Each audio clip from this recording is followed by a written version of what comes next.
বিরুদ্ধেও তিনি শাসক গোষ্ঠীর প্রতিবাদ করেন নাই। সেই খুনে তিনি জাতির সামনে মিথ্যাবাদী হিসাবে সাব্যস্ত হয়েছে। আমরা তার নৈতিক বৈধতা বহু আগে অস্বীকার করেছি।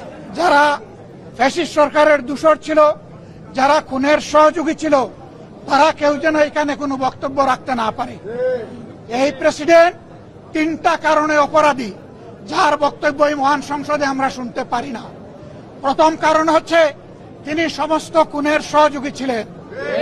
তার আমলে যে খুনগুলো হয়েছে, একটা খুনের বিরুদ্ধেও তিনি শাসক গোষ্ঠীর প্রতিবাদ করেন নাই। সেই খুনে তিনি কোনো ব্যবস্থা গ্রহণ করেন নাই। প্রেসিডেন্ট রাষ্ট্রের অভিভাবক হিসাবে তিনি জঘন্য অপরাধ করেছেন রাষ্ট্রের নাগরিকদের প্রতি। দ্বিতীয় কারণ ছিল, আপনারা জানেন, আগস্ট মাসের 5 তারিখ 24 সালে তিনি জাতির উদ্দেশ্যে ভাষণ দিয়েছেন। সেই ভাষণে তিনি বলেছিলেন যে তিনি ফ্যাসিস্ট প্রধানমন্ত্রী পদত্যাগ করেছেন এবং তিনি তা মঞ্জুর করেছেন। পরবর্তী পর্যায়ে আপনারা দেখেছেন, দুইটা মিডিয়ার সাথে সাক্ষাৎকার দিতে গিয়ে তিনি তা অস্বীকার করেছেন, নতুন গল্প সামনে নিয়ে এসেছেন। তিনি জাতির সামনে মিথ্যাবাদী হিসাবে সাব্যস্ত হয়েছে। দেশের প্রেসিডেন্ট মিথ্যাবাদী সাব্যস্ত হওয়ার পরে প্রেসিডেন্ট হিসাবে তার আর কোন নৈতিক অধিকার থাকে না। 3 নম্বর অপরাধ তিনি করেছেন, তিনি নিজের হাতে অর্ডিন্যান্স সাইন করেছেন। এই জুলাই অভ্যুত্থানের পরে ফেব্রুয়ারির 12 তারিখ নির্বাচন হবে। নির্বাচনের পরে যারা নির্বাচিত হবেন তারা 2টা ক্যাপাসিটিতে নির্বাচিত হবেন। তারা সংস্কার পরিষদের সদস্য হিসাবে নির্বাচিত হবেন এবং তারা একই সাথে সংসদ সদস্য হিসাবে নির্বাচিত হবেন। একই দিনে উভয় শপথ একই ব্যক্তি পড়াবেন। অত্যন্ত দুঃখের বিষয়, সেই শপথ দুটো আমরা নিলেও সরকারি দল নেয়নি। তার প্রথম দায়িত্ব ছিল গেজেট প্রকাশের 30 দিনের ভিতরে সংস্কার পরিষদের অধিবেশন ডাকা। তিনি সেই অধিবেশন ডাকেন নাই। গণভোটে হার পক্ষে ভোট দিয়েছে 70% মানুষ।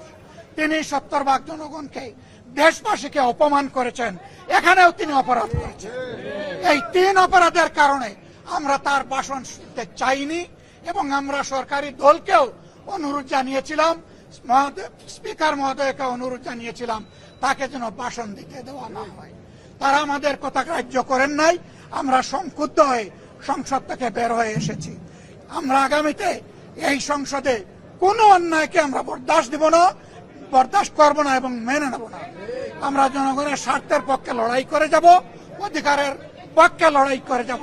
প্রিয় দেশবাসী, আমরা আপনাদের সাথে আসছি, আপনাদের অধিকারের পক্ষে আছি, আপনাদের রায়ের প্রতি আমাদের সম্মান আছে। আমরা আছি আপনাদের সাথে, আপনারাও থাকবেন আমাদের সাথে। সাংবাদিক বন্ধুগণ, আপনাদেরকে ধন্যবাদ।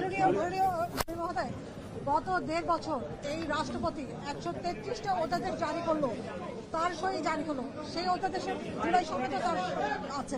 সেই ব্যাপারে তো আপনারা কোনো বক্তব্য দেন? দফায় বক্তব্য দিয়েছি, আমরা মূল জায়গায় বক্তব্য দিয়েছি। ধরে একটা করে বক্তব্য দেওয়ার কোনো দরকার নাই। আমরা তার নৈতিক বৈধতা বহু আগে অস্বীকার করেছি, প্রত্যাখ্যান করেছি।